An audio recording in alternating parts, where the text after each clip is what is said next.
Queridos, a paz do Senhor. A paz do Senhor. Graças a Deus, nós estamos esta noite concluindo a nossa semana teológica.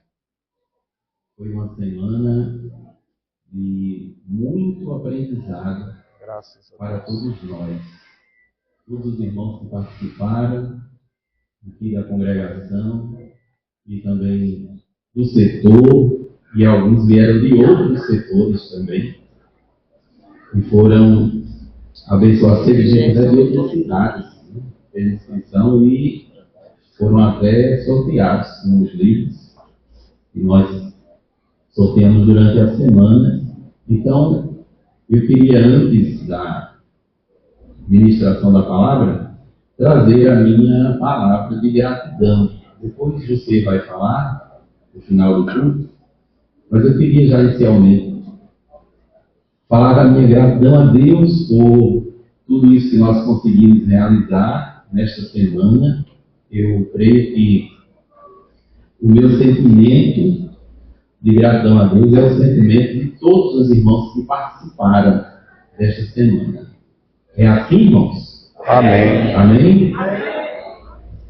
Mas eu queria fazer uma observação. Que até em tom de brincadeira, alguns irmãos nos procuraram após as ministrações, as palestras, né? Dizendo que não iam mais subir no púlpito para pregar, professor Daniel. Não iam mais falar, porque foram apresentadas tantas regras, tantas métodos, né? E também apresentamos na palestra de ontem os erros que muitos pregadores dizem, né? Mas a Bíblia não diz, coisas que pregadores dizem, mas a Bíblia não diz. No entanto, é importante, após tudo o que nós ouvimos e aprendemos, nós temos uma palavra e um entendimento de controle, né? Controlar a emoção. Porque o professor Gerson Miller, na primeira palestra, ele lembrou bem que quando ele começou a pregar, ele cometia muitos erros. E depois que ele leu o livro do pastor Ciro Santos de Borges, erros que os pregadores devem evitar, ele disse: meu Deus, eu estou fazendo tudo errado. E aí começou no seu processo, né, de estudo, de autodisciplina, para corrigir os problemas. E isto é natural que aconteça, porque nós somos seres humanos e ninguém é perfeito. É verdade. Só teve um pregador que nunca errou. É verdade. Glória a Jesus. Nós estamos adorando esta noite. Amém? Quando eu estava como co-pastor em uma das congregações que nós passamos, teve um jovem que foi convidado para pregar e, quando terminou o culto, ele veio me procurar e disse: e aí, professor, deu certo? Onde foi que eu errei? Aí eu tive que dizer para ele que, na hora do culto, eu não sou professor da escola teológica, eu sou um adorador a Deus. Eu vim para o culto para adorar ao Senhor. A gente pode conversar sobre essas coisas no banco da academia, né? Então os irmãos devem ficar tranquilos com relação a tudo isso, porque nós estamos no percurso da perfeição, que é atingir a estatura de varão perfeito, mas não atingimos, né? Só tem duas pessoas que atingiram. Uma delas nós sabemos, é o Senhor Jesus, e a outra é o mentiroso. Amém? Na cabeça então, dele. Ficar tranquilos com relação a isso e aproveitar tudo aquilo que o Senhor nos concedeu nesta semana teológica. Amém, queridos? O professor Danilo, o currículo dele é tão grande que eu vou só dizer uma coisa que ele é: servo do Deus Altíssimo. Graças a Deus. Pronto, é o Senhor. Amém.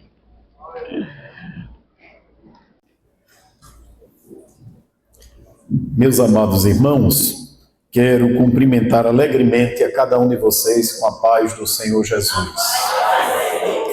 Quero louvar a Deus por essa oportunidade de constar entre os nomes que foram cuidadosamente, criteriosamente selecionados pelo nosso irmão Cláudio Ananias para estar aqui nessa semana teológica, semana de, como já disse Ananias, eu tenho certeza que foi, de aprendizado, de correção de rumos, de enriquecimento e de conhecimento para a Igreja do Solidade 2. Quem pode dizer amém? E eu necessito da intercessão dos irmãos para que, nesta noite de encerramento, Deus nos dê um pouco mais de conhecimento, um pouco mais de enriquecimento naquele tema que nós vamos desenvolver. Louva a Deus pela confiança do pastor José Ribeiro, ele que é uma figura histórica da nossa igreja, merecer o seu carinho, a sua confiança de facultar a tribuna desta igreja que está sob o seu pastoreio, é para mim honroso. E agradecer ao amigo Cláudio Ananias por mais uma vez esse gesto de fé e confiança. De fé, porque ele tem nos dado essas responsabilidades. Irmãos, eu sei que os irmãos ouviram durante esta semana muita coisa que vocês não sabiam. Sei também que vocês ouviram muita coisa, lembraram muita coisa que vocês já sabiam. E acredito que vocês também aprenderam alguma coisa que vocês sabiam até certo ponto, mas através das aulas vocês ampliaram um pouco mais do que sabiam.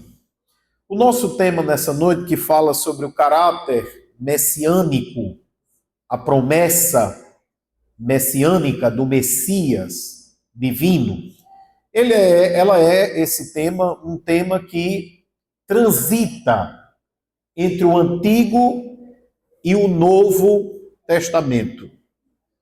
E nas palavras do pastor Luiz Saião, ele disse que o maior desafio de interpretação da Bíblia na igreja brasileira está exatamente na relação entre Antigo e Novo Testamento. E eu me recordava aqui, sentado agora há pouco, que quando aceitei Jesus como meu Salvador, eu tinha 10 anos de idade. E eu não tinha uma Bíblia. A Bíblia que havia em minha casa era uma Bíblia de edição católica, daquelas que ficavam abertas na estante, uma página amarelada no Salmo 91.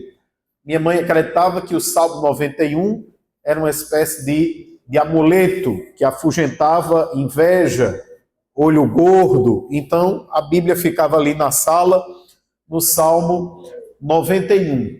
E com a tenra idade de 10 anos, aceitei Jesus, então imaginava que a Bíblia católica era outra Bíblia, que não servia para minha leitura. Então eu tomei emprestado a Bíblia do meu vizinho, que era crente. Ele me emprestava a Bíblia dele e eu passava a semana com a Bíblia dele. No domingo eu devolvia a Bíblia a ele e nós íamos para o culto. Ele com Bíblia e eu sem Bíblia. Mas quem lia a Bíblia a semana toda era eu. E eu tive um apetite muito grande por conhecer as Escrituras. Eu queria que quando estivesse no culto, que o pregador mencionasse alguma história da Bíblia, eu já queria ter lido aquela história para saber de que é que o pregador estava falando. E nesse apetite, em 2 dias eu li o livro do Gênesis. 25 capítulos num dia, 25 capítulos no outro dia. E segui nessa marcha, Êxodo, Levítico.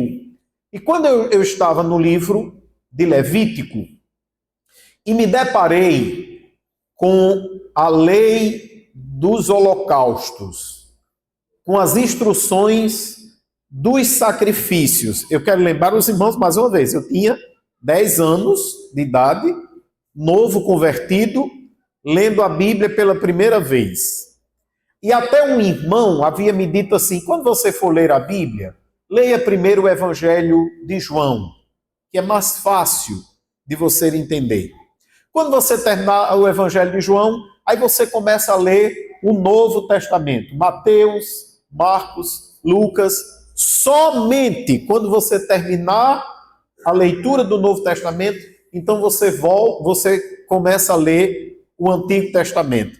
Mas eu volto a dizer, eu tinha quantos anos? 10 anos, novo convertido.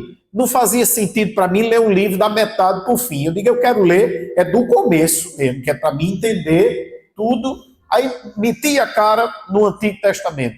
Quando eu estou em Levítico, eu li que o altar era de pedra. Eu li que havia sacrifícios de animais, entre eles aves. Eu li que as aves eram queimadas em holocausto. Eu li que Deus recebia o cheiro do sacrifício como incenso suave e agradável às suas narinas. E a casa em que eu morava, irmãos, tinha um quintal muito grande, maior do que a área construída da casa.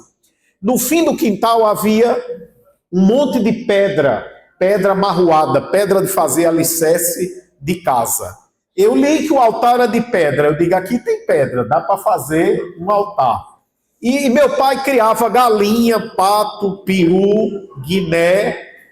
E eu intentei, eu digo, numa tarde que eu estiver sozinho em casa, eu vou pegar uma galinha dessa, amarro, boto em cima das pedras, boto álcool e toco fogo. E vou oferecer um sacrifício a Deus. Graças a Deus, eu, na minha inocência da infância e nos meus primeiros passos de leitura da Bíblia, eu comentei com o meu vizinho, que era um crente já mais maduro, e ele sorriu e disse, não, nós não fazemos mais sacrifícios, isso é coisa da lei. Jesus já realizou o sacrifício perfeito em nosso lugar. Você não precisa mais sacrificar a galinha. E a galinha escapou de morrer queimada, e eu certamente escapei de uma pisa, porque aquele negócio aquele culto ia ser descoberto. Agora, vem o mais importante.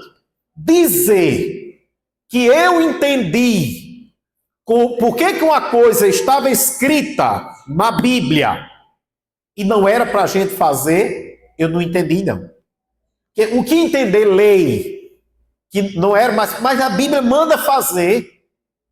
Por que a Bíblia manda e agora eu não tinha noção das duas alianças, dos dois pactos, dos dois concertos. Então, essa é uma experiência que eu vivi no início da minha fé e da leitura da Bíblia. E a partir dela, os irmãos podem perceber que há uma diferença entre ler a Bíblia, meditar na Bíblia e estudar a Bíblia. Eu costumo ilustrar em termos de degraus, de batentes. Leitura da Bíblia é o primeiro batente. Infelizmente, há pessoas hoje que não colocaram o pé nem nesse primeiro batente. E aí fica difícil, porque você está pregando, você faz menção a um episódio da Escritura, mas a pessoa nunca leu, não conhece a história bíblica, vai ficar difícil dela assimilar o que está sendo pregado. Mas o segundo batente é o batente da meditação. E o que é meditar? É pensar sobre aquilo que você leu. É fazer perguntas ao texto.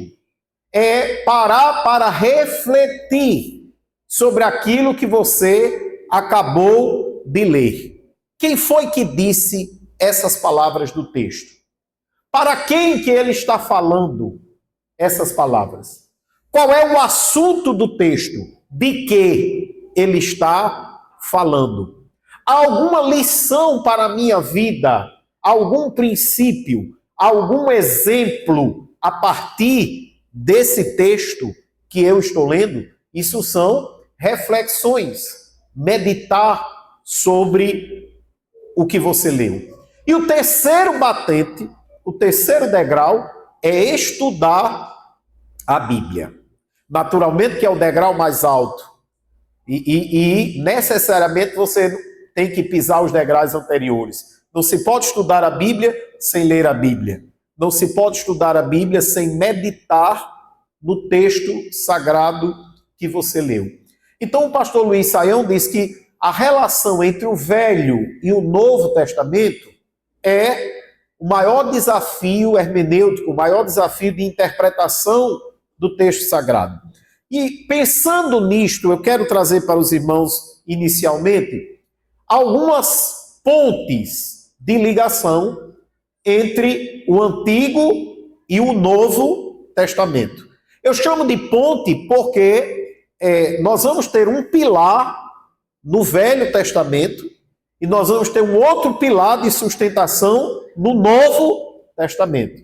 E aí esses pilares vão dar sustentação à ponte que liga o Antigo e o Novo Testamento. De maneira que nós possamos perceber a unidade da palavra de Deus. Não se trata de ficar, eu sou da nova aliança, então eu vou rasgar aqui e andar somente com o Novo Testamento. E também não se trata de você trazer o Antigo Testamento, a velha aliança, pelo menos em seu caráter normativo, para os dias de hoje, para a dispensação da graça, para a dispensação da igreja. Então, observemos essas pontes. A primeira ponte é o que eu vou chamar de ponte normativa, que vem de norma. Aquilo que estabelece uma regra. Todas as regras do Antigo Testamento, elas podem ser aplicadas a nós na nova aliança, na igreja. Eu quero lembrar os irmãos que nós não praticamos a circuncisão. E a circuncisão é uma norma do Antigo Testamento. Eu quero lembrar ainda que nós não cometemos sacrifícios de animais.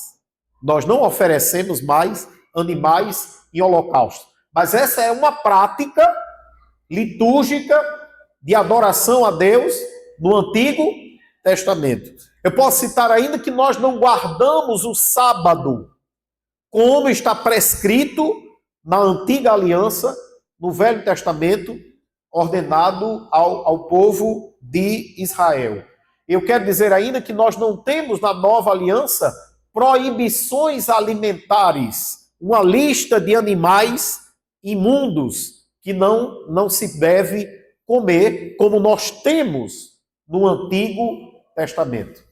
Agora eu me lembrei de um episódio que o saudoso pastor Raimundo João de Santana contava, que havia um pastor no interior do estado que ninguém tirava da cabeça dele que comer carne de porco era pecado. E quando alguém tentava dizer a ele que não tinha esse pecado na nova aliança, ele dizia, não, mas é um animal imundo. Quando Jesus libertou o endemoniado gadareno, a legião entrou nos porcos e na cabeça dele os porcos de hoje ainda estavam cheios da legião do gadareno.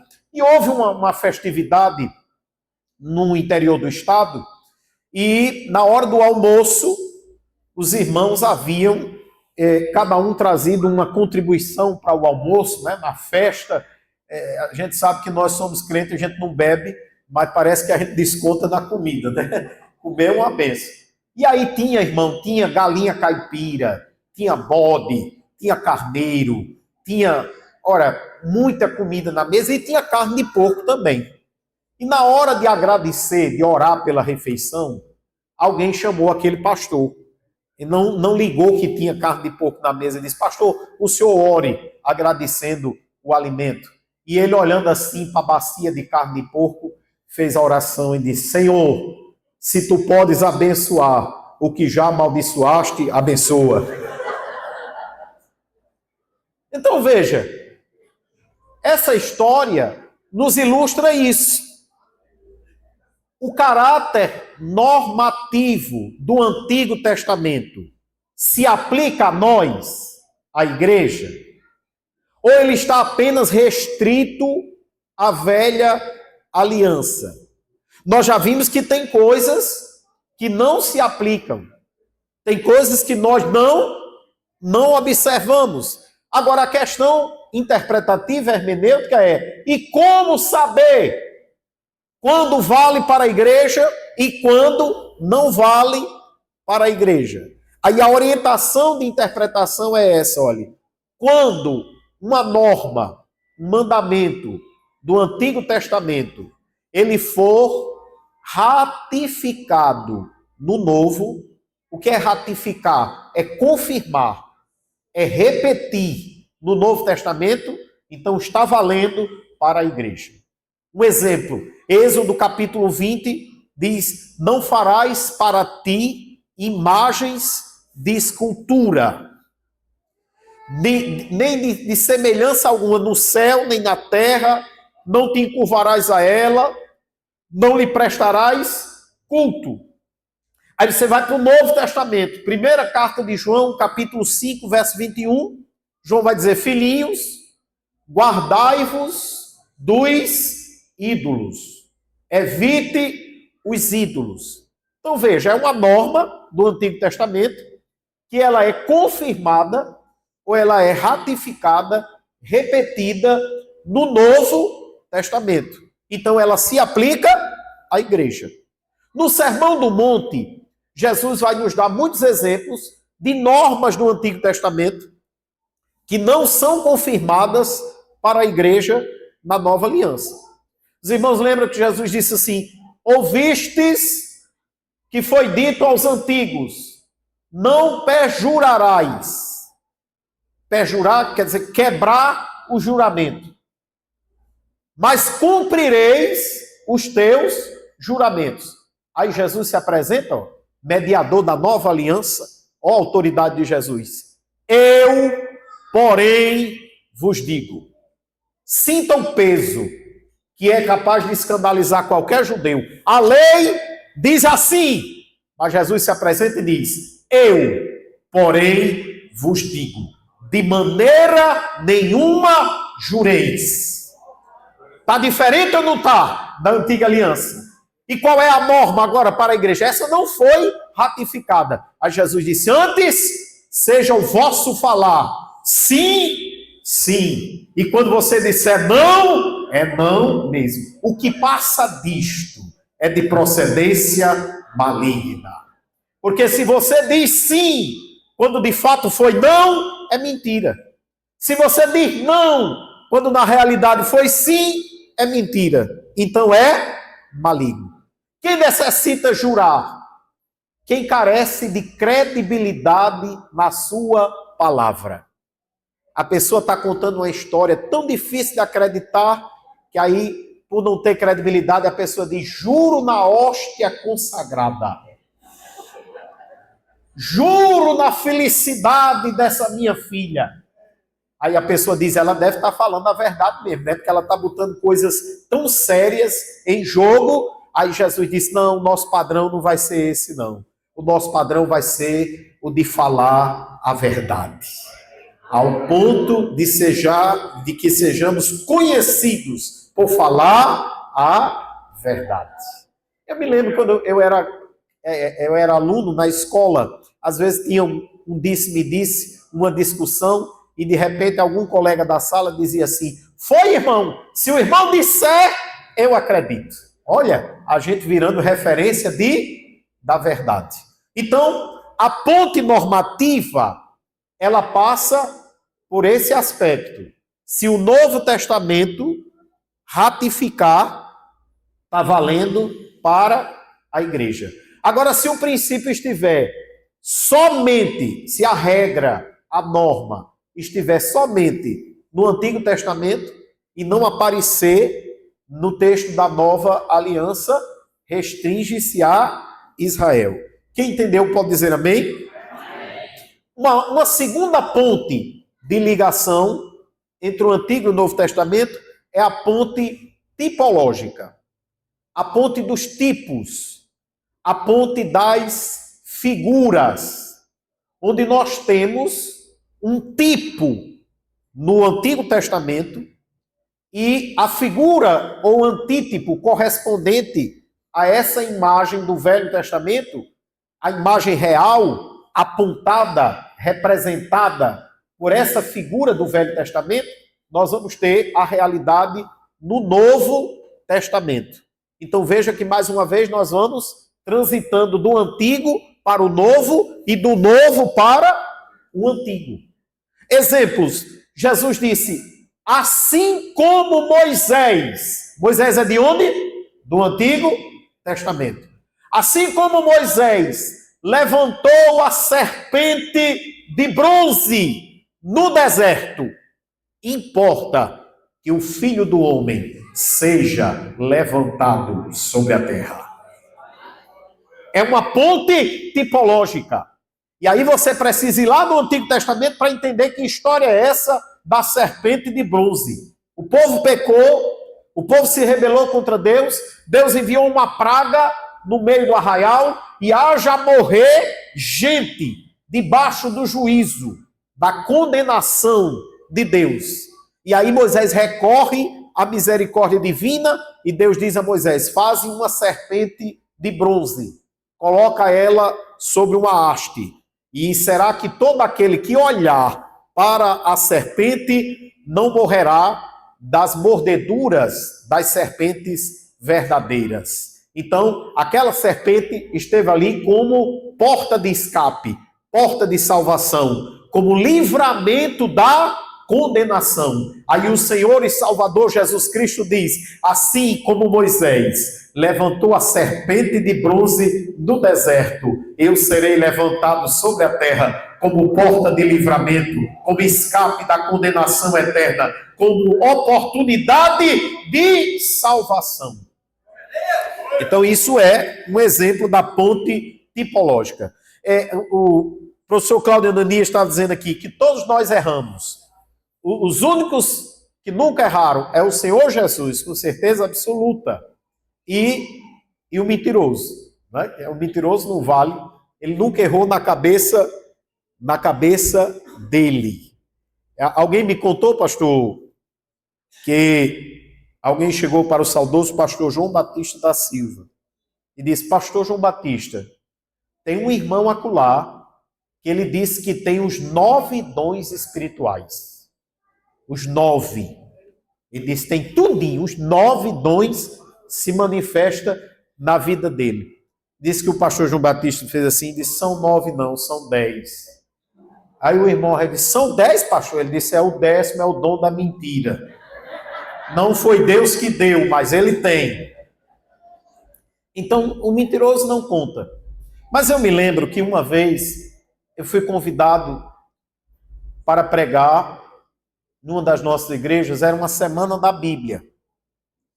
E aí eu queria falar uma mensagem relacionada ao valor da Bíblia, à importância da Bíblia, à necessidade da Bíblia. E aí, assim, na minha cabeça, eu me lembrei do maná. E eu comecei a esboçar, Ananias, uma mensagem que traçava um paralelo entre a Bíblia e o maná. Porque o meu raciocínio era, o maná sustentou a nação de Israel por aproximadamente 40 anos de peregrinação no deserto. E a Bíblia é o alimento que sustenta as nossas vidas durante a peregrinação aqui neste mundo. O maná veio do céu e a palavra de Deus também veio do céu. O maná caía diariamente e a nossa alimentação espiritual ela também deve ser diária. O maná tinha todos os nutrientes, todas as vitaminas e todas as proteínas que o corpo humano necessitava. A Bíblia não diz isso. Eu estou dizendo por indução. Porque se uma nação inteira se alimentou de maná durante cerca de 4 décadas, é porque o maná tinha proteína, o maná tinha carboidrato, o maná veio do departamento de nutrição do céu. O maná vinha com tudo que o corpo humano necessitava. E a Bíblia, ela tem todos os nutrientes, todas as vitaminas, todas as proteínas que nós necessitamos para resistir e estarmos fortalecidos espiritualmente. Estava boa a minha mensagem, não estava, irmão? Dava para fazer um chafudozinho, né? Estava bem arrumadinho o esboço, até que eu, pesquisando sobre o maná, encontrei Jesus falando no Evangelho de João. Jesus dizendo: vossos pais, lá no Antigo Testamento, comeram do maná e morreram. Aí eu achei uma desvantagem do maná. Tanta coisa boa no maná, mas o maná não garantia a vida eterna. Quem comeu do maná, morreu. Mas em seguida, aí eu descobri que o maná não era a Bíblia. O maná é Jesus. Jesus disse: eu sou o pão vivo que desceu do céu. E aquele que se alimentar de mim não provará a morte, porque o pão é vivo, o pão tem vida, ele é o alimento que garante a vida eterna. Então isso é a ponte tipológica. Eu vou lá no Antigo Testamento, compreendo o que é o maná, quando eu volto para o Novo Testamento, aí Jesus disse: eu sou o pão vivo que desceu do céu. Então, a primeira é a ponte normativa, a segunda a ponte tipológica, uma terceira ponte, e eu gosto muito dela, até o currículo da nossa CPAD, da Escola Bíblica Dominical, vez por outra, sai uma lição de um trimestre explorando a ponte dos modelos, ou a ponte dos exemplos.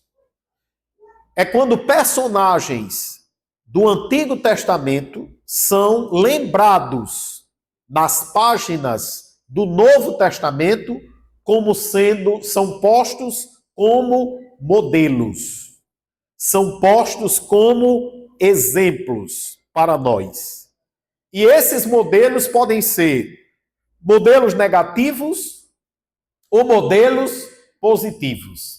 Exemplos a serem evitados, como nós temos na Epístola aos Hebreus. Ninguém seja profano ou fornicário, como foi Esaú. Aí, Esaú, personagem do Antigo Testamento, mas ele é posto nas páginas do Novo Testamento como um exemplo que não deve ser seguido, não deve ser imitado. Outro exemplo negativo, Lucas 17:32, Jesus disse: lembrai-vos da mulher de Ló. Não se esqueça da mulher de Ló, que foi alguém que se embaraçou com as coisas que ficavam para trás. Quando a ordem do céu era: não olhes para trás, não pares, escapa-te por tua vida. Mas parece que havia uma atenção, uma preocupação, uma ligação da mulher de Ló com as coisas que estavam ficando para trás. E isso porque quando Jesus está falando, ele diz assim: naquele dia, quem estiver no eirado, não desça. Quem estiver no campo, não volte para casa para pegar os seus utensílios. Lembrai-vos da mulher de Ló. Não se embarace com as coisas desta vida aqui, porque o mais importante é o que nos espera lá. Então a mulher de Ló é um exemplo negativo. Judas, a epístola de Judas, no versículo 11, Judas vai dizer: entraram pelo caminho de Caim. Ai deles, porque entraram pelo caminho de Caim. Foram levados pelo engano do prêmio de Balaão e pereceram na contradição ou na rebelião de Coré ou Corá. Veja, 3 personagens do Antigo Testamento. Eu digo, é o trio parada dura: Caim, Balaão e Coré. É um trio pesado, esse. E aí Judas diz, para exemplificar a conduta de falsos mestres, ele vai buscar essas 3 figuras negativas lá do Antigo Testamento. E ele diz, estes de hoje entraram pelo caminho de Caim. Foram levados pela vantagem, pelo prêmio de Balaão. E se envolveram na rebelião de Coré. Cuidado para você não seguir exemplo do que não presta. É a ponte dos exemplos. Mas a Bíblia também vai trazer exemplos positivos. Na Epístola de Tiago, no capítulo 5, no verso 17, Tiago vai dizer, Elias. Elias é personagem de onde? Do Antigo Testamento. Elias era homem sujeito às mesmas paixões que nós. Não pense que Elias era um super crente. Não pense que Elias era cajado de fogo, sapato de fogo, cajado na mão. Não. Eu já vi alguém dizendo que Elias usou o poder da fé, o poder da palavra. Elias disse, não haverá chuva nem orvalho segundo a minha palavra. Elias decretou e o céu se fechou. Mas olha o que está escrito. Orando. O que Elias fez? Orando.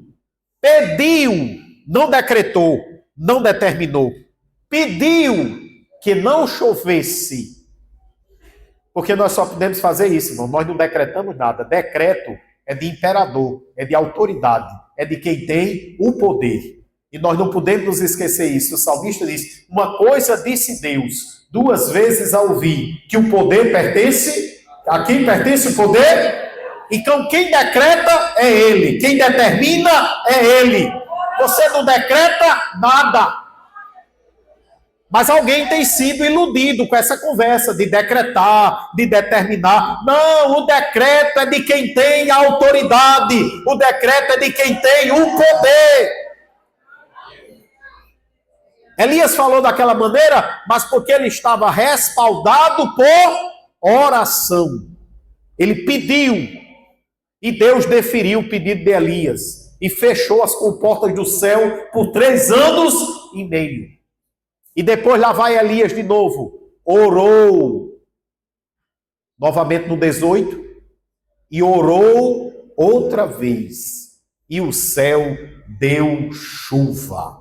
Então Elias é lembrado como um exemplo positivo. Então vamos lá. Ponte normativa, ponte tipológica, ponte dos exemplos ou ponte dos modelos. Número 4, nós temos também uma ponte histórica entre o Antigo e o Novo Testamento. São exemplos da ponte histórica. A sucessão dos impérios mundiais. No livro de Daniel é interessante, porque Deus revelava os mistérios, os acontecimentos ainda vindouros a Daniel. E Daniel registrou no seu livro. Daniel é levado prisioneiro para a Babilônia, quando quem dominava o cenário político mundial era o Império Babilônico, os caldeus. Mas isso é no capítulo 1. No capítulo 6 de Daniel, quando ele vai para a cova dos leões, o rei Dario já não é mais Babilônia. São os medos e persas. Veja, do capítulo 1 de Daniel para o capítulo 6, tem anos de dominação. Já caiu um império, se levantou outro império. E no capítulo 8, Daniel tem uma visão. A visão do bode e do carneiro. Uma visão muito interessante. Aliás, eu me recordo que naquela ocasião do atentado das Torres Gêmeas nos Estados Unidos, uma irmã me ligou e disse, professor Danilo, é verdade que esse negócio que está acontecendo nos Estados Unidos da América está profetizado na Bíblia? Eu disse, irmã, de certa forma porque a Bíblia diz que ouvireis de guerras e de rumores de guerras. Os Estados Unidos acaba de sofrer um atentado terrorista, certamente haverá uma resposta militar, uma represária a esse atentado. Ela disse, não, irmão Dani, mas eu quero saber, é de uma profecia de Daniel, capítulo 8. Porque a visão que Daniel era o seguinte, havia um carneiro com 2 chifres, ou 2 pontas muito altas, que ninguém podia resistir o carneiro. Aí alguém disse, o carneiro é os Estados Unidos, as 2 pontas muito altas são as torres gêmeas do World Trade Center. E aí na visão, Daniel viu um bode que vinha voando sem tocar no chão. Pronto, os aviões se chocaram contra as torres, outros caíram no Pentágono. Não sei se alguém olhou para a cara de um bode e viu alguma semelhança com Osama Bin Laden, que era líder da Al-Qaeda, né? A organização terrorista. E não houve força no carneiro para resistir. E o bode deu uma amarrada e quebrou as 2 pontes. Tem uma certa lógica. É tudo arrumadinho, bonitinho. Mas um problema é que quando você vai ler Daniel capítulo 8, você chega no versículo 20, e aí está a explicação da visão.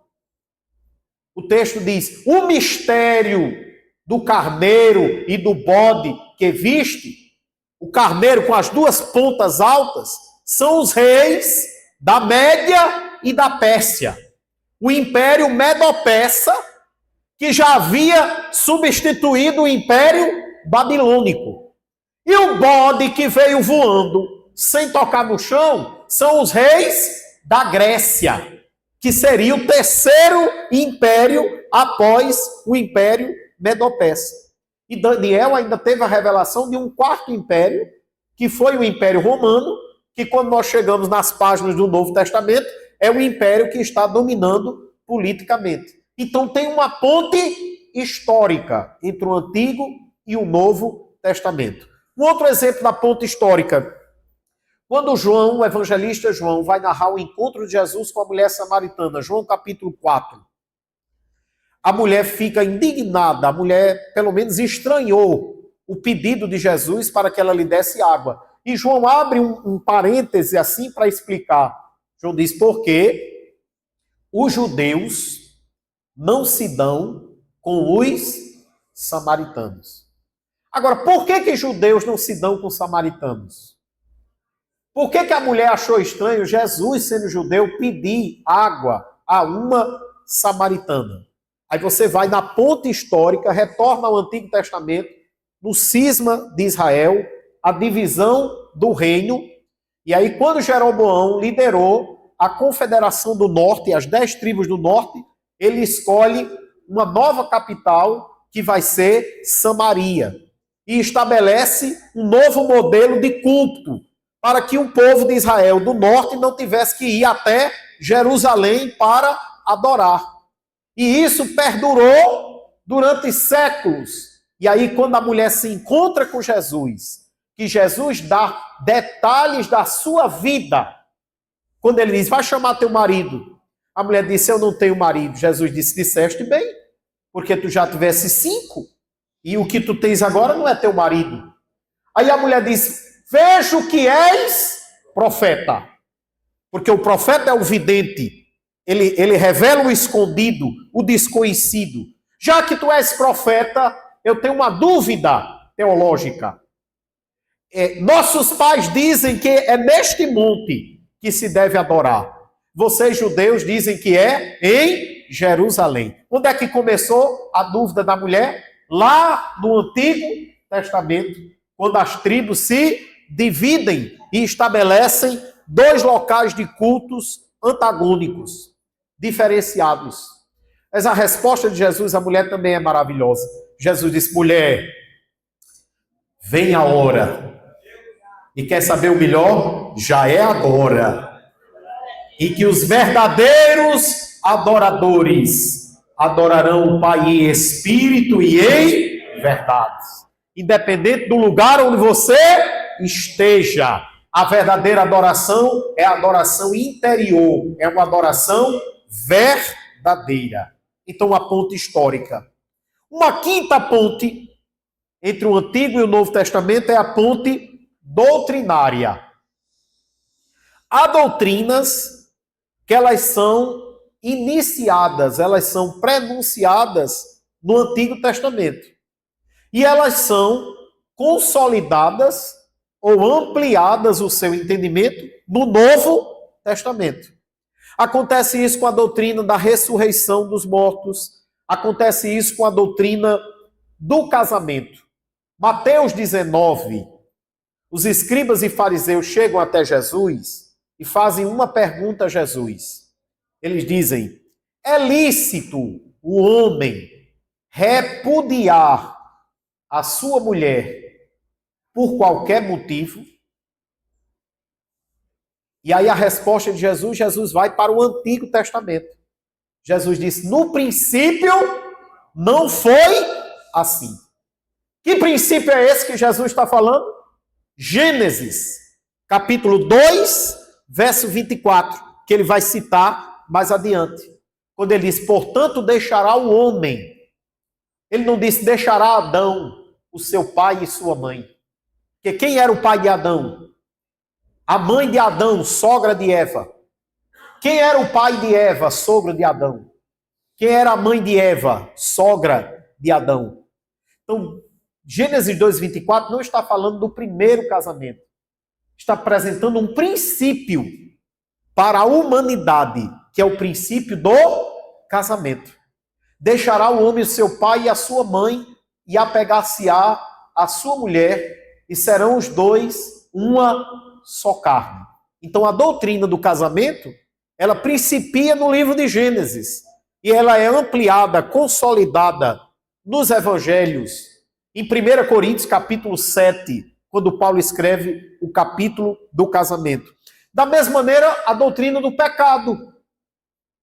Nós temos a origem do pecado na humanidade no 3º capítulo da Bíblia, Gênesis capítulo 3. A serpente enganou a Eva, Eva desobedeceu, comeu do fruto, deu também a Adão. Então a doutrina do pecado passa por esse texto do Antigo Testamento. E quando você vai ler 1 Coríntios capítulo 11, Paulo vai dizer: eu estou zeloso de vós, com zelo de Deus, porque eu temo que assim como a serpente enganou a Eva, sejam também corrompidos os vossos sentidos. Então veja, há uma ponte doutrinária. Não se faz doutrina com um versículo apenas da Bíblia. A doutrina, ela nasce de um entendimento geral das Escrituras. E por último, irmãos, nós vimos a ponte normativa, a ponte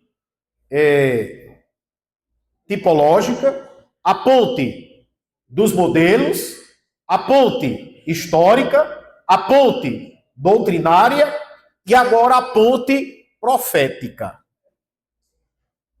Há uma relação profética entre o Velho e o Novo Testamento, onde o pilar presente no Antigo Testamento é a profecia, o anúncio, o vaticínio, a previsão de acontecimentos. E o cumprimento, a realidade, a manifestação é o pilar do Novo Testamento. Isso é a ponte profética. E aí nós vamos começar a entrar no livro de Isaías. Eu vou dar como exemplo Isaías 53, versículo 4. É um texto bastante conhecido. Professor Ananias, me permita me deter um pouco aqui nesse exemplo, porque aqui tem um aprendizado, tem uma correção de entendimento necessária para todos nós. Isaías 53, verso 4. Verdadeiramente, ele tomou sobre si as nossas enfermidades e as nossas dores levou sobre si. E nós o reputamos por aflito, ferido de Deus e oprimido.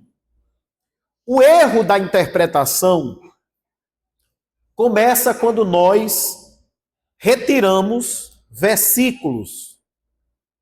Na verdade, versículo no singular. Um versículo isolado do seu contexto. Eu pego, pastor Clauber Maia costumava dizer, você pega uma pince, pega aquele versículo e ainda sacode assim para não vir mais nenhum enganchado. Só aquele. Aí, com aquele versículo, como dizia minha avó, você pinta e borda. Você diz coisas que ninguém imagina, principalmente o autor que escreveu o texto originalmente, nunca imaginou. Porque o texto está isolado do seu respectivo contexto. E todo entendimento, irmãos, da mensagem, ela depende do contexto. Depende do contexto. O contexto é quem vai lançar luz para que eu possa compreender a mensagem. É do meu amigo pastor Clauber Maia, também um exemplo, Ananias, que ele disse que uma mãe estava lavando os pratos na pia, lavando a louça, e a filha dela, de 10, 11 anos, estava sentada na mesa quando a menina disse, mamãe, eu posso fazer uma pergunta? E a mãe disse, sim, minha filha, pode fazer. E a menininha disse assim, mamãe, o que é virgem? O que é virgem? A mãe ficou tão nervosa, quase que deixa o prato cair no chão. Pegou um pano de prato, desligou a torneira, enxugou as mãos, sentou-se na mesa e disse assim, assim, minha filha, mamãe vai tentar explicar para você o que é virgem. É assim, quando Deus criou os meninos, Deus fez os meninos com um negocinho. E quando Deus, o Criador, fez as meninas com outro negocinho. Quando um negocinho do menino nunca se encontrou com o negocinho da menina, eles são virgens. Agora, quando o negocinho da menina se encontra com o negocinho do menino, eles não são mais virgens. Deu para entender? E a pobre da menina com os olhos arregalados fez, Em seguida, a menina fez a segunda pergunta, que é a que dava o contexto. A menina disse, mamãe, o que é extra virgem? Aí foi que a mãe percebeu que tinha um vidro de azeite em cima da mesa, escrito extra virgem. Mas ela foi direto na palavra virgem, sem se preocupar. Minha filha, onde foi que você ouviu essa palavra? Onde foi que você viu? Quem foi que falou essa palavra? Para você poder compreender o contexto da passagem. Porque o contexto é quem lança luz sobre a passagem bíblica. Outra história que o pastor Clauber presenciou também foi num círculo de oração. Nós estamos aqui para aprender, né, irmãos? Então vamos aprender uns com os outros. O irmão teve a oportunidade no círculo de oração e, curiosamente, ele leu Isaías, o profeta messiânico. Mas ele leu uma referência, que eu não me recordo agora, cujo texto dizia assim, ó, sorvestes o cálice da ira de Deus. Sorvestes quer dizer, absorvestes, ou bebesse, ingerisse o cálice da ira de Deus. E o pastor Clauber Maia disse, meu Jesus, o que é que esse irmão vai pregar nesse texto? Porque não é todo o texto da Bíblia que é fácil de pregar, né? E o texto era esse, sorvestes o cálice da ira de Deus. E o irmão começou a pregar e disse, irmãos, sabe o que é que a palavra de Deus está nos dizendo aqui nessa tarde? Que tem gente aqui brincando de ser crente. Tem gente aqui tomando a santa ceia do Senhor, o cálice do Senhor, como quem toma sorvete. Olha, ele confundiu sorvestes com sorvete. e confundiu os cálices também, que uma coisa é o cálice da ira, outra coisa é o cálice da comunhão. Mas ele pegou o versículo isolado. Aí ele diz o que ele quer dizer com o texto. Então aqui no caso de Isaías 53:4 acontece isso. Quem já ouviu? Levante a mão só quem já ouviu esse tipo de pregação ou de afirmação. Nós vamos orar pelos enfermos. E nós vamos repreender as enfermidades dessa noite. Que essa enfermidade não é sua. Porque a Bíblia diz que ele já levou as nossas enfermidades sobre a cruz. Então, se Jesus já levou sobre a cruz, essa enfermidade que está aí em você, ela é uma metida. Mas o lugar dela não é aí no seu corpo. Quem já ouviu uma afirmação desse tipo aqui? O Isaías 53:4? Muita gente já ouviu. Mas o que acontece aqui? Isaías 53 é o capítulo do servo sofredor. E ele tem uma conotação messiânica. Ele é uma espécie de flashes do ministério de Jesus. Ele começa dizendo: quem deu crédito à nossa pregação? E a quem se manifestou o braço do Senhor? Ele era sem parecer, nem formosura, olhando nós para ele, beleza alguma víamos para que o desejássemos. E quando a gente vai para as páginas do Novo Testamento, nós vamos ver esta profecia messiânica se cumprindo. Nem os irmãos de Jesus criam nele. E as pessoas diziam: não é este o filho do carpinteiro? Não está entre nós os seus irmãos e as suas irmãs? De onde lhe vem esta sabedoria? Então, Jesus não foi crido entre os seus.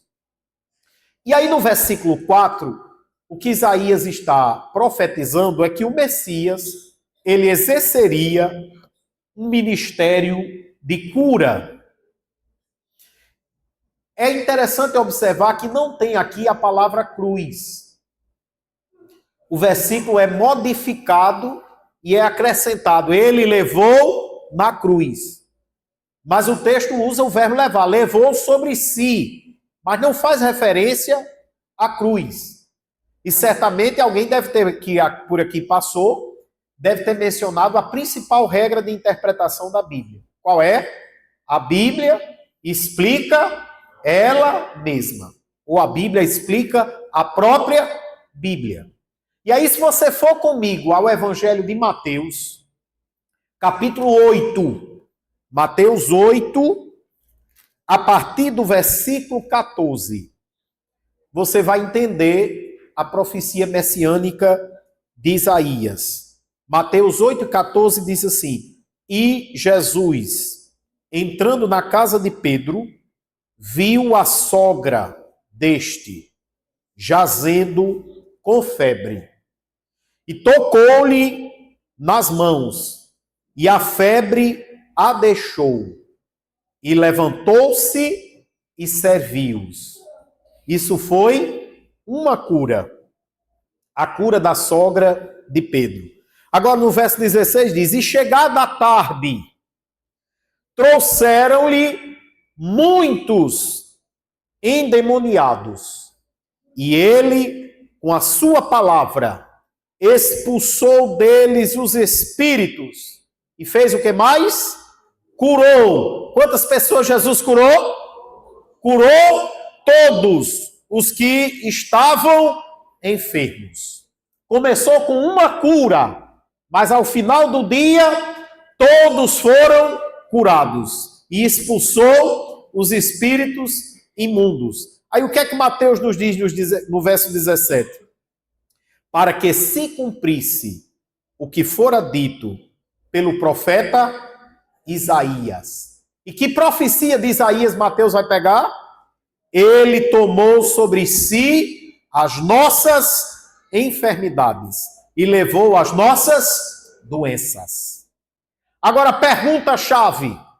Aqui, Mateus capítulo 8, é início do Evangelho.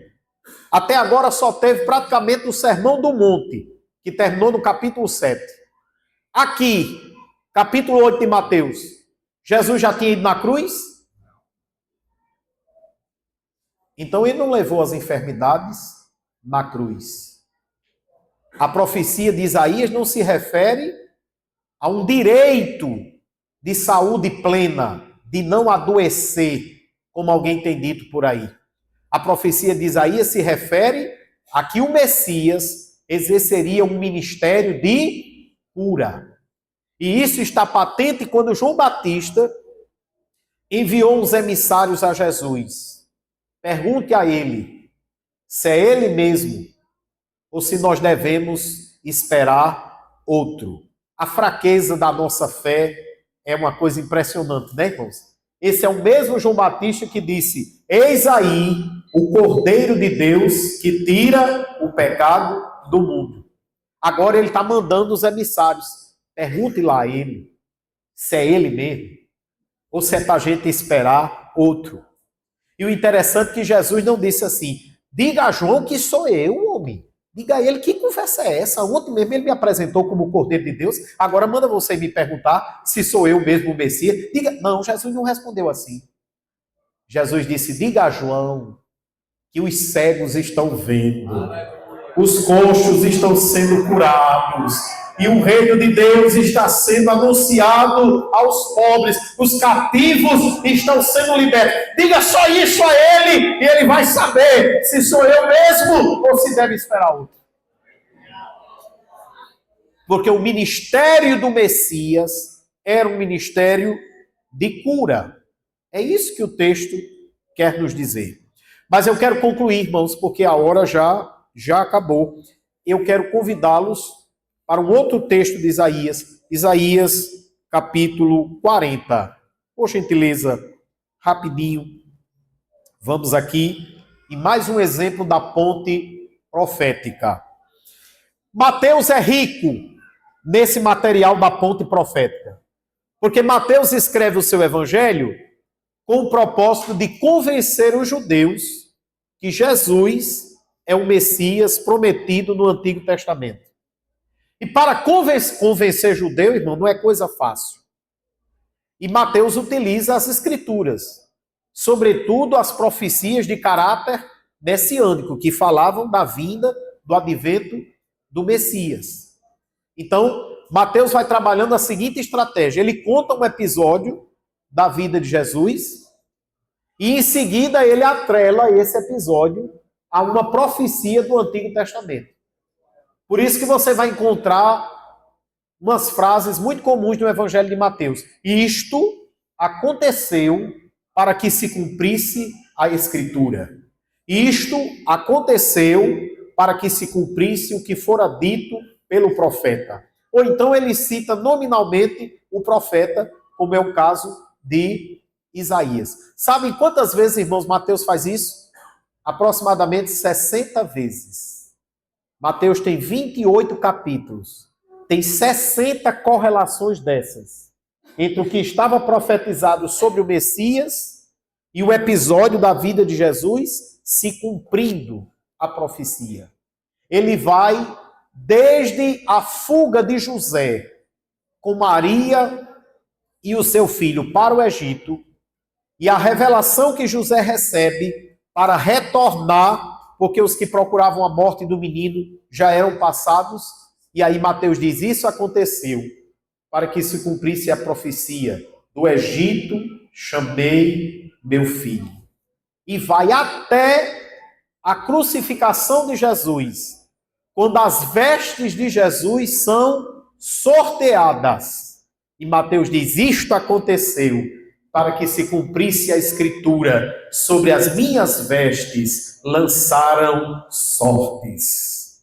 Mas já estava chegando o pôr do sol, e para acelerar a morte dos condenados, era comum quebrar as pernas, para que o peso do corpo rasgasse os pulsos na cruz, e aí a hemorragia avançasse o estado de morte. Mas quando eles chegam para quebrarem as pernas de Jesus, Jesus já havia rendido o seu espírito. E aí Mateus diz, isto aconteceu para que se cumprisse a escritura, nenhum dos seus ossos será quebrado.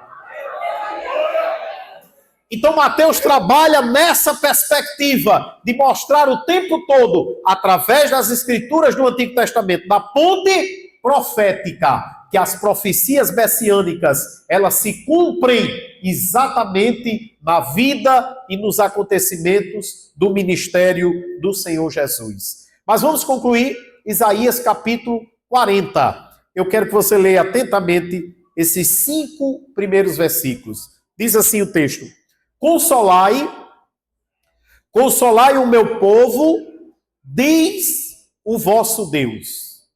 Em primeiro lugar, é uma mensagem divina. Quem está dizendo é Deus. Segundo lugar, é uma mensagem de consolação. Uma mensagem de consolo é uma mensagem que traz alento. Uma mensagem de consolo é uma mensagem que traz esperança para uma situação que estava toda perdida. Então é uma palavra de consolo. Versículo 2: Falai benignamente a Jerusalém e bradai-lhe que já a sua servidão, a sua escravidão é acabada, que a sua iniquidade está expiada e que já recebeu em dobro das mãos do Senhor por todos os seus pecados. Aqui nós vamos compreender qual é a mensagem de consolo. Tem 3 palavras que se repetem nesse versículo, na verdade elas são sinônimas. Primeira palavra, escravidão ou servidão. Dependendo da versão da Bíblia que você tiver, algumas Bíblias trazem malícia, de mal. Segunda palavra, iniquidade. Terceira palavra, pecados. Servidão, iniquidade, pecados. As 3 palavras estão apontando para o mesmo problema. O maior problema da humanidade. Qual é o maior problema da humanidade? O pecado. A escravidão, a iniquidade, o pecado. Mas a mensagem é de consolo. A fala expressa benignidade. O que é que aconteceu com a servidão? Com a escravidão? Anuncia aí que o tempo da servidão acabou. A escravidão é acabada. O que é que aconteceu com a iniquidade? Proclama aí que a iniquidade foi expiada. Foi feita a expiação pela a iniquidade. E o que é que aconteceu com os pecados? O pecado já foi castigado. É uma mensagem de consolo ou não é? Acabou a escravidão, a iniquidade já foi expiada e o pecado já foi castigado. Essa mensagem, irmãos, é uma síntese, é um suprassumo da mensagem da salvação. O grande problema da nossa condenação eterna foi resolvido. Por isso Isaías diz solenemente: consolai o meu povo. Bradai-lhe, fale benignamente e diga que a escravidão acabou, a iniquidade foi expiada e o pecado já foi castigado. A mensagem de salvação. Agora, no versículo 3, vai aparecer um texto que vocês conhecem bem. Voz do que clama no deserto. 2 pontos. O que é que a voz proclama no deserto? Preparai o caminho de quem? O caminho de quem? Do Senhor. Endireitai no ermo vereda a quem? A quem? A nosso Deus. Isso aqui é importante para as testemunhas de Jeová entender. O caminho que ia ser preparado era o caminho do Senhor, mas não é o Senhor meramente um pronome de tratamento, não. É o Senhor como nome divino. Fazei vereda no ermo ao nosso Deus. Preparar um caminho para Deus. Todo vale será exaltado, e todo monte e todo outeiro serão abatidos. E o que está torcido se endireitará, e o que é áspero se aplanará. Aqui tem uma explicação de caráter histórico que diz mais ou menos o seguinte, irmãos. Quando um rei ia viajar para uma das províncias do seu domínio, antes da viagem do rei, saía uma comitiva precursora com um arauto proclamando nas comunidades: o rei vem aí. Preparem o caminho para o rei passar. E os súditos eram convocados para trabalharem nas estradas por onde o rei iria passar. Se a estrada fosse uma ladeira acentuada, um vale, ela tinha que ser aterrada. Se a estrada fosse tortuosa, sinuosa, tinha que se fazer estradas retas. Porque o rei está vindo e vai passar por aqui. Se houvesse um outeiro, uma ladeira grande para subir, ela tinha que ser aplanada para fazer veredas retas para o rei passar. Então, quando alguém vinha, um arauto, conclamando os súditos para trabalharem nas estradas, todo mundo já sabia. Eita, daqui a poucos dias o rei vai passar por aqui. O arauto já está convocando aí para se preparar o caminho. É porque o rei vem aí. E aí todos nós sabemos onde é que se cumpre essa profecia de Isaías. O primeiro momento dessa profecia é a solução do problema chamado pecado. O segundo momento dessa profecia é que haveria uma voz clamando no deserto, convocando as pessoas a prepararem um caminho para o Senhor, para o vosso Deus passar. E aí, quando João Batista aparece pregando no deserto, João Batista é um pregador admirável. E alguém manda os emissários a João Batista para ele dizer quem era ele. E a turma chega com a entrevista, rapaz. Diz, tu és o Cristo, tu és Elias, tu és o profeta que havia de vir. E João vai respondendo e dizendo, não sou, não sou, não sou. Mas parece que quando eles perguntam, tu és o Cristo?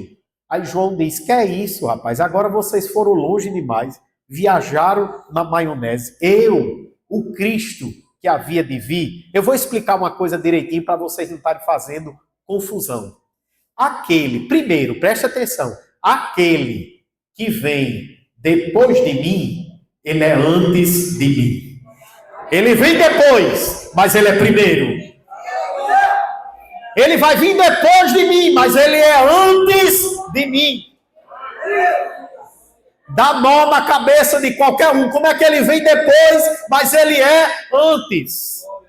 Os judeus também não entenderam a pré-existência de Cristo, do Messias. Jesus disse certa vez, Abraão viu o meu dia e alegrou-se. Os judeus disseram, que conversa é essa? Tu não tens nem 50 anos. Como é que Abraão fosse contemporâneo de Abraão? Abraão viu o teu dia. Jesus disse, em verdade vos digo, que antes que Abraão existisse, eu sou. Aí essa é a primeira diferenciação que João Batista dá. A segunda, João diz, aquele que vem após mim, mas é antes de mim, eu não sou digno. Presta atenção, para não misturar as coisas. Eu não sou digno de me abaixar, desatar as sandálias, as alparcas dos seus pés e carregar as sandálias dele. Eu não sou digno de fazer o papel do escravo, de ser carregador de chinelo dele. Terceira coisa, para vocês não errarem mais, não virem para cá com perguntas sem pé nem cabeça. Aquele que vem após mim e é antes de mim, eu batizo com água. Meu material de trabalho é água.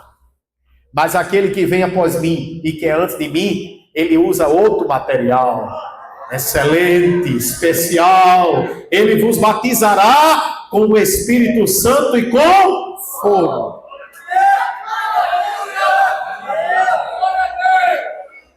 Aí esclareceu a dúvida da turma, mas aí ele disse, mas está faltando uma coisa. Se tu não és Elias, se tu não és o profeta que havia de vir, e tu não és o Cristo, dize-nos quem és então.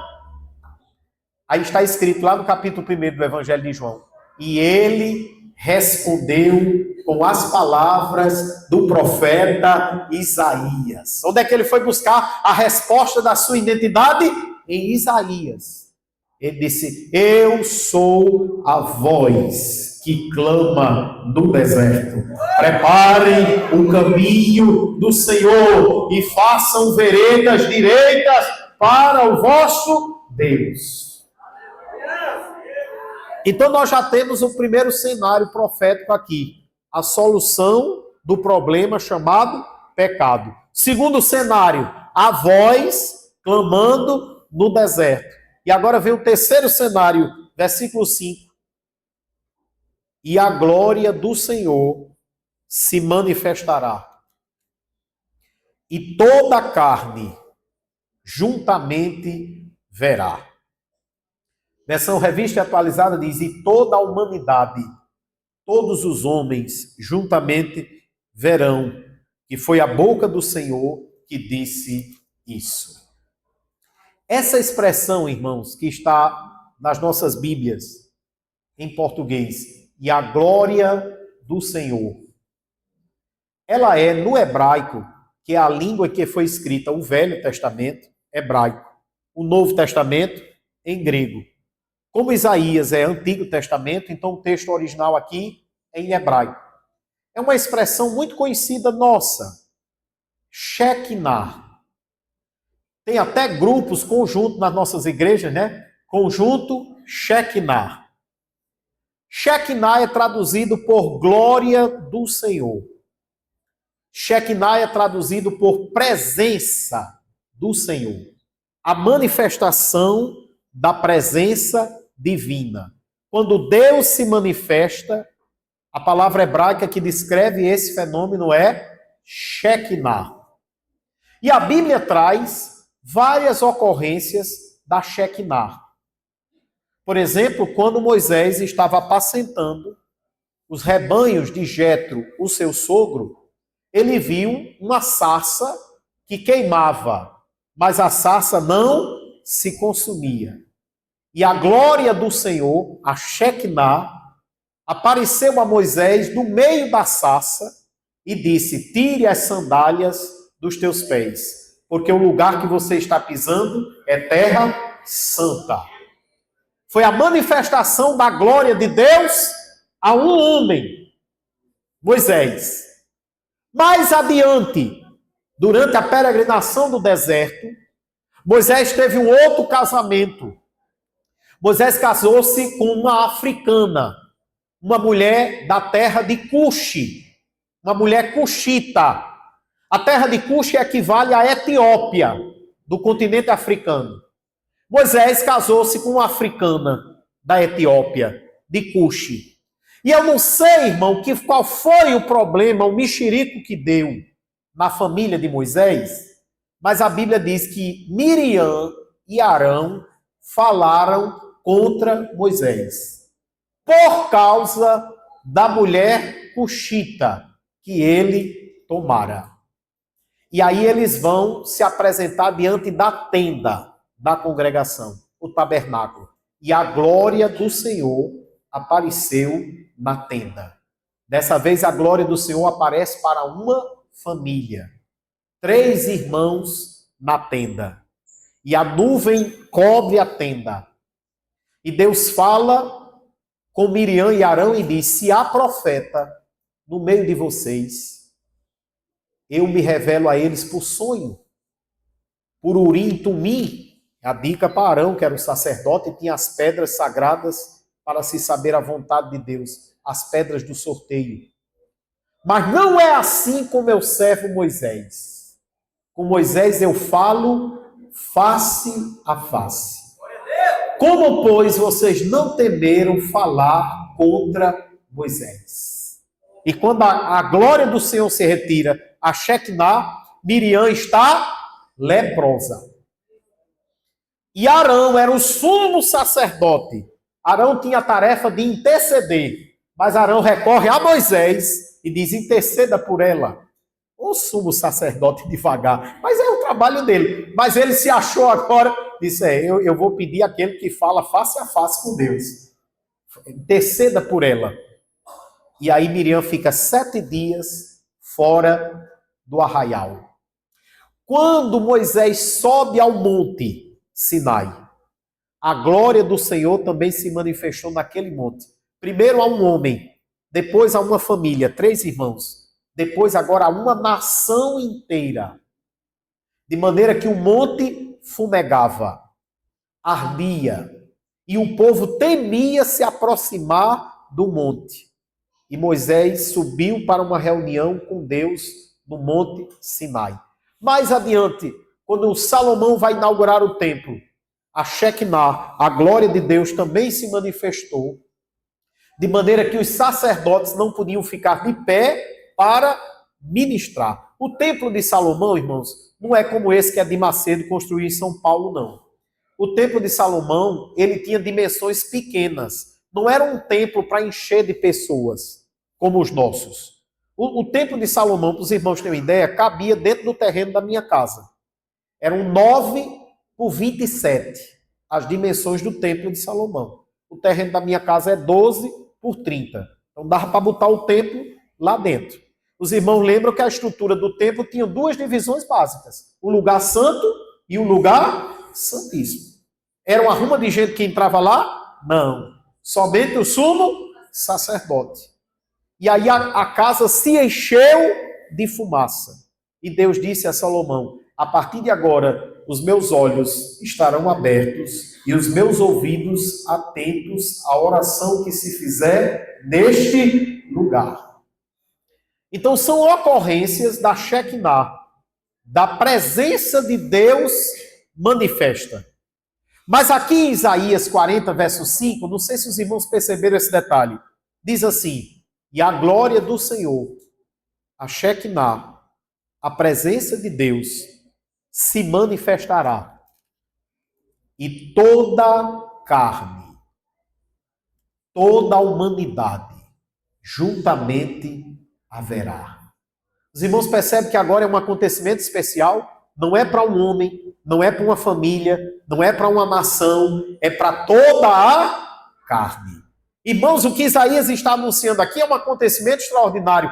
Deus irá se apresentar, Deus irá se manifestar para toda a humanidade.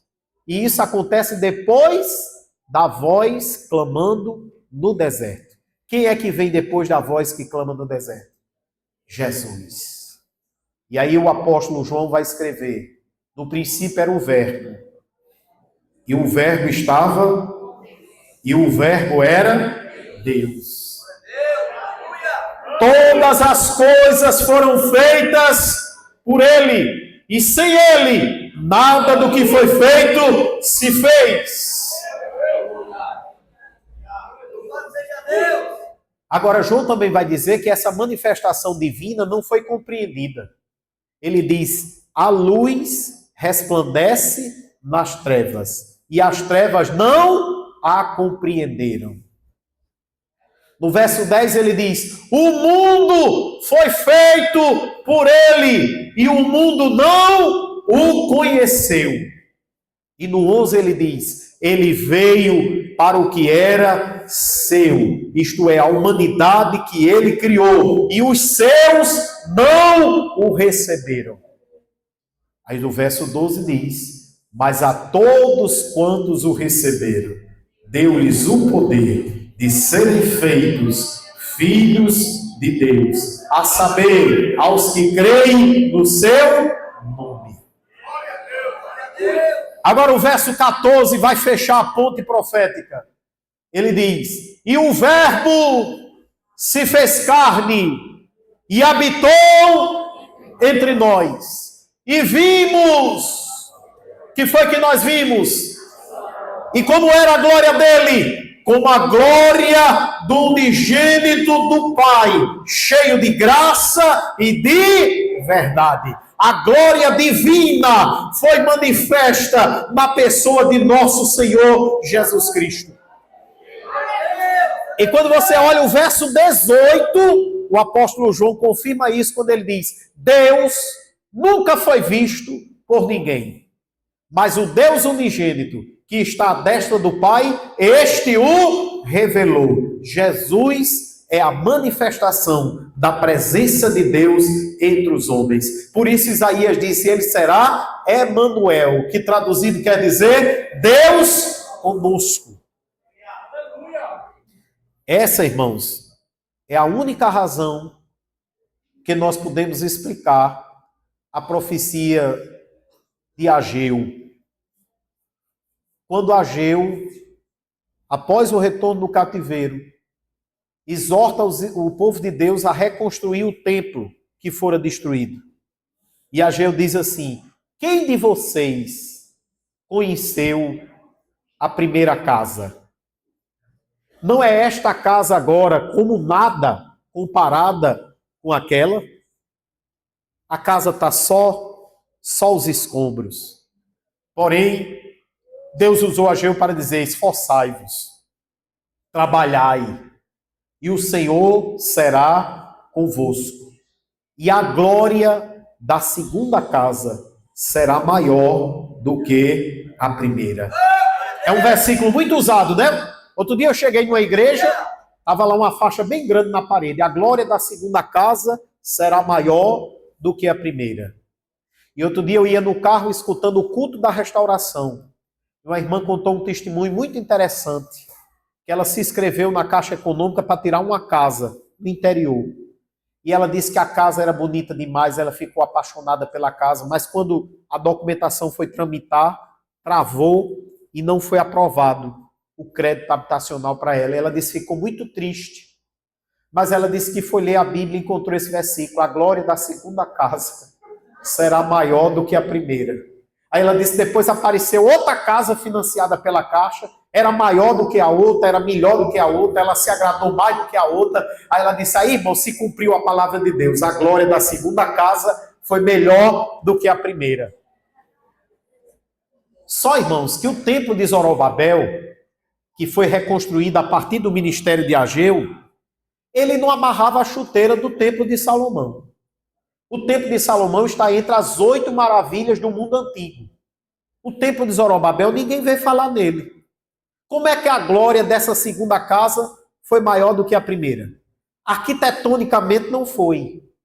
Da estrutura do templo não foi. Dos materiais que foram usados na reconstrução do templo não foi. Como é que a glória da segunda casa, disse o profeta Ageu, será maior do que a primeira? Só tem uma forma de explicar. É que a primeira casa construída por Salomão, a Shekinah, a glória do Senhor, a presença de Deus, se fez presente e manifestasse em forma de fumaça. Mas a segunda casa, a glória de Deus se fez presente pessoalmente. Jesus entrou na casa. Jesus entrou no templo. Encontrou lá os comerciantes, expulsou e com muita autoridade disse: a casa de meu pai será chamada casa de oração. Ele foi levado ainda bebezinho ao templo. Simeão olhou e disse: os meus olhos já viram a salvação de Israel. A glória da segunda casa foi maior do que a primeira. Quem diz amém? Quem diz glória a Jesus? Quem está mais desejoso de aprender a palavra de Deus? Suba aos batentes, leitura da Bíblia, meditação e estudo. Precisamos subir esses degraus. Que Deus nos abençoe.